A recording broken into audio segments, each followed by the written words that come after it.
Gunotsav 2025-ৰ স্নেপশ্বটছ share. আমাৰ গুণোৎসৱত এইবাৰ আছিলে 35 ষ্টুডেণ্টছ আৰু এক্সটাৰ্নেল ইভালুৱেটৰ আছিলে বৰবাগ কলেজৰ এগৰাকী এছিষ্টেণ্ট প্ৰফেচৰ। আমি এনেকৈ প্ৰিপেয়াৰ কৰিছিলোঁ আৰু গুণোৎসৱটোৱে যিহেতু ল'ৰা ছোৱালীৰ কম্পিটেঞ্চিটো বঢ়োৱাত হেল্প কৰে, গতিকে এই যিবিলাক অপশ্যনেল মাৰ্কিং কুৱেশ্যন পেপাৰ এইটোৱে তেওঁলোকক আগন্তুক দিনত দিবলগীয়া বিভিন্ন কম্পিটিটিভ এক্সামিনেশ্যনৰ কাৰণে ৰেডি কৰি আছে।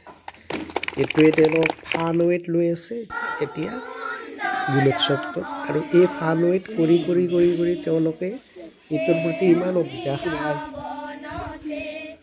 পৰিপুষ্ট হ'ব যে আগন্তুক দিনত তেওঁলোকে এনেকুৱা ধৰণৰ পেপাৰবিলাক ইজি পোৱা হৈ যাব। গতিকে এইটো নিঃসন্দেহে ভাল পদক্ষেপ ছাত্ৰ ছাত্ৰীসকল।